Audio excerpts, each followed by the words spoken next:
watching another 15 minutes with Marcus King. I'm sitting here at the Kane County Jail with Sheriff Ron Hain and John Fowler, another great guy. Ron Hain is a champion in the fight against recidivism. I remember before he took the position as sheriff, he was really passionate about it. He used to come to the reentry programs that I ran in the city of Aurora, Illinois. Ron Hain is a remarkable leader. He has a tremendous amount of respect from the people that are currently incarcerated here. And Ron takes a proactive stance to make sure that they get back on their feet and live productive lives. Sheriff Hain, please tell us what you're most passionate about with the correctional facility, with your new position as sheriff. Yeah, thanks, Marcus. Those were very nice words. So when I took over as sheriff, I realized that I was the keeper of about 500 misdirected souls, as I always say. And it was really important to me to get into the jail to determine what the concerns were, determine why we have officer injuries, why we have inmate complaints about anything from food quality to activity to very high recidivism rates here in this county. And it's important for me to continue to come down here once a day and network with the detainee, at least one detainee a day, to get a grasp of that.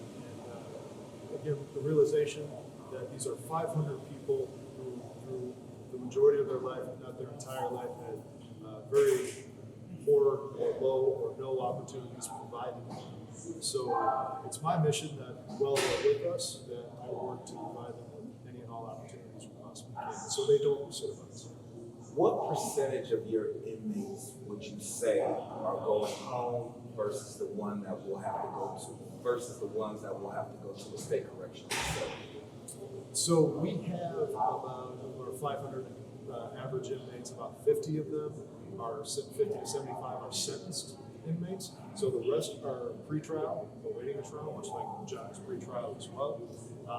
Of those people, the 400, we'll say 450 that are awaiting trial, we'll probably see a good 60% of them go off to Department of Corrections. 60%? Wow, so more than half. Yeah, go off to some version of the Department of Corrections. And right now, we estimate our recidivism rates to be somewhere around that same number right here in Kane County, about 60%.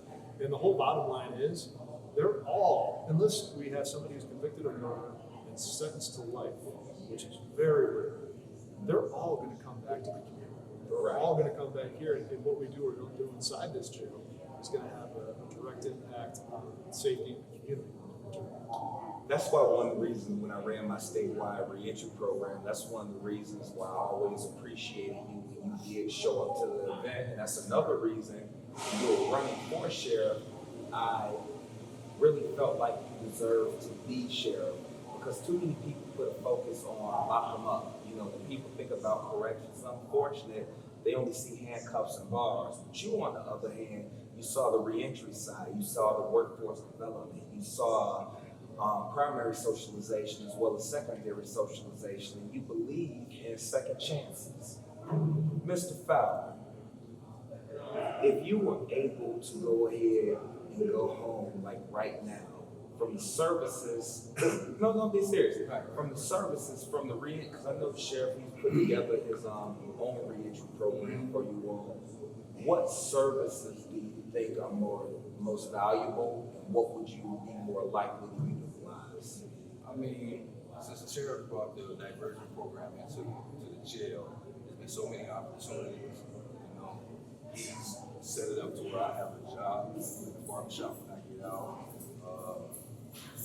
He set it up for a lot of other people in the jail where they have jobs when they get out. So he's just making it for us to have opportunities.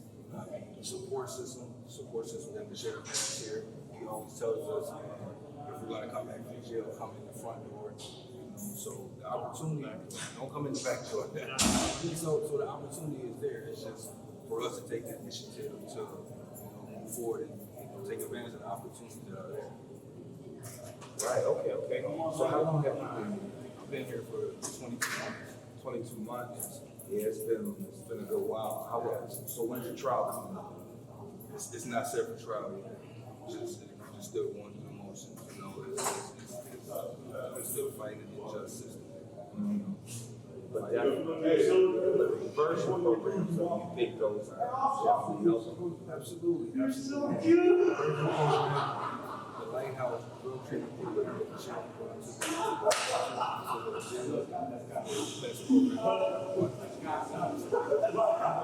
You run a drug program to the jail? Yep, that's what we're seeing right now in Recovery Pod, where it's not only medically assisted treatment, the only jail in the area that offers that right now, to the opioid dependent, but also extremely high addiction. That goes on in the classroom, right behind the camera. Right in the classroom behind the camera. I think that's beautiful. You know, I know 40% of people who come into the state correctional facility have to leave the county jail. Right now, we're in actually a county correctional facility. I know 40% of people are nonviolent and is consistent with substance abuse programs. So I actually commend you with the work that you actually, do here. We have to start treating the reason why people are incarcerated, and not just treat them like animals and put them in cages. Exactly. Because if we do that, the antiquated current criminal justice system, by and large, does that. We just see the continued elevated crime rates. We just see the continued high OD rate, those death rates. Nothing's going to change if we keep thinking the same way we have.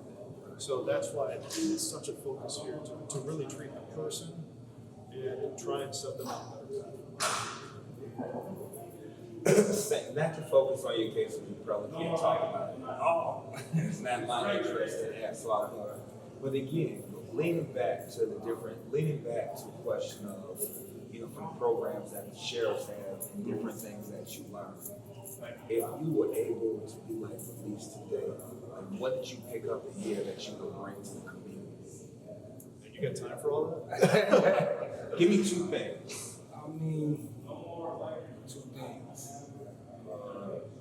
It's all about helping people. Right. By me being a barber inside the jail, I have the opportunity to go around the jail and talk to other inmates and encourage them. So I have to say, encourage people and let people let them know that it's not over. You know what I'm saying? Everybody makes mistakes, but it's what you learn from your mistakes that makes you a better person. You can acquire a lot of knowledge, but if you don't apply the application and use the knowledge to become wise and move on and be a better person in life, then it's a waste. So I would say to encourage people in application, use the knowledge that they have to be better people. Wow, yeah, you know what? What you just said hit me right here.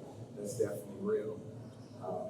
I think we all need to take a proactive stance to fight recidivism. I'm glad that you actually have these programs in here. But it's an old saying that I heard, each one teach one.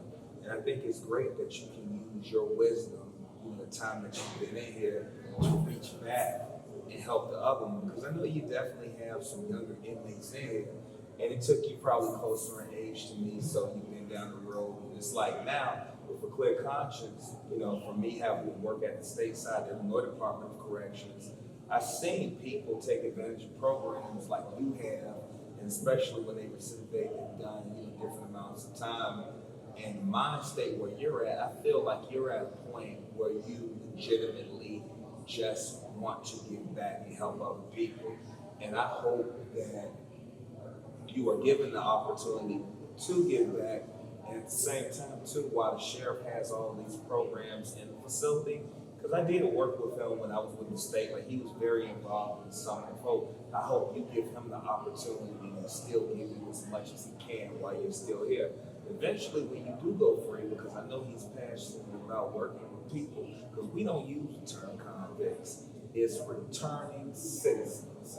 Everybody deserves a second chance. And I hope you're able to capitalize on it and, just really, take off and continue to give back to the other ones, to the younger people, and not even just the younger ones, people who are willing to listen. Since you've been in office, now I don't want to say office, but since you've been sheriff, the top spot, what are the two accomplishments that you're probably most proud of? Right here, what we're saying. Really? Recovery development.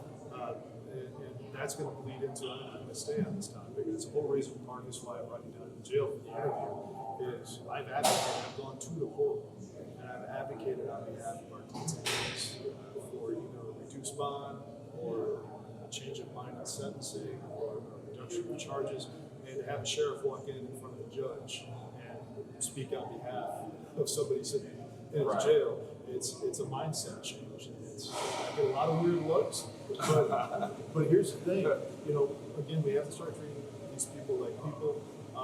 While they're in custody with us, and the many different programs we have set up, we're able to see how a person performs, right? It's not me just arbitrarily picking people throughout the facility just because I like John, on John's behalf and speak for him. No, John has passed through our small business program. He's still a leader, mentor, Lighthouse Recovery roommate, and our jail barber. And he's done a phenomenal job for 3 months now. Since May 27th. Yeah, so since May, 4.5 months now. But I went to the community. Yeah, I bring them out in the community and do group talks in high schools or youth center concepts, and it's my pleasure to go and show when you provide people with support, structure, and opportunities, instead of just kicking them out the front door of the jail, what they can actually do with themselves. Of course, unfortunately, he's still wearing a badge, but I will not stop advocating for him, and I know that we will continue to see very high rising trajectory on his performance, both in custody and when he is ultimately released. Wow, okay. So, aside from the county, have you ever been on the state side? Yeah, I've been to state prison before.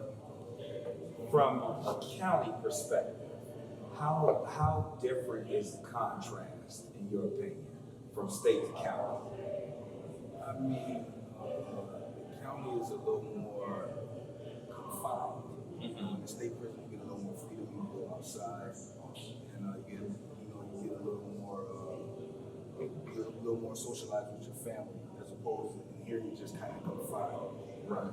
What the sheriff is doing, he's making it to where it's not so stressful, and it's not so I don't know what I'm looking for, but he's just Oppressive. Not so oppressive. He's treating us like we're actually human beings. I love that. We never had that. He's actually changing food. He's putting tablets in here. The other things on the tablets. He's doing the programs that are on the tablet. There's so many programs in here for us to be able to change and become better people. That's just, we don't see that. Drug addiction is a big problem. Drug addiction is a disease. Right. We feel like it should be treated as a disease. It shouldn't be always just prison. We should try to correct the problem, not just, they should change it to Department of Punishment, not Department of Correction, because nothing being corrected. Right. Yeah, I agree with you 100%. These are two different perspectives, yet they're actually the same. They're one and the same. You can't just you can't just lock what you feel is a problem up. You got to go ahead and treat things, and that's one of the things that you've been doing. I've heard some really good things about the way that you run the correctional facility since you've taken over.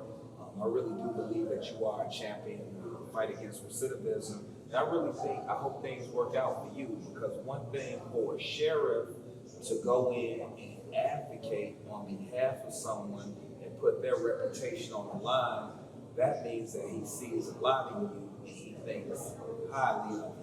And I just really want everything to work out for you, So, I'll be successful. I do have to give one shout out. The last shout out, the reason why I'm dressed like this and wearing this t-shirt is this is part of our inmate t-shirt making program, run out of recovery content here, where they design, they press. It's in its infancy right now, but soon they're going to be uploading the photos themselves to our storefront online, doing all the shipping and order tracking, and completely run by detainees. So when I ran the program, the external program for the state Summit of Hope, did I feel like this name looks familiar. Were they set up as a vendor? This is brand new. This is brand new. And this symbol, this writing right here, is designed by one of our detainees. So Okay. that's his quote, that's his statement, and that's his photo. I like it on the notebook paper too. It's straight off of the jail notebook paper. Is it really? It is. You guys are too much. Is there anything you want to tell people before? I just want to thank you for the opportunity. We want to thank thank the sheriff for everything he's doing in the jail. It's just amazing. It's amazing. And I will be successful. It's never too late. You still got a lot of youth in you. You still got a lot of time, and you got one of the top advocates. I mean, this is definitely one of the top sheriffs in the nation, hands down. And this is pretty much fresh post for him. So I think right now this may be a difficult situation for you, but the possibilities are endless. It doesn't stop there. It just doesn't stop. You watched another 15 minutes with Marcus. I appreciate you all tuning in. Take it easy. All right.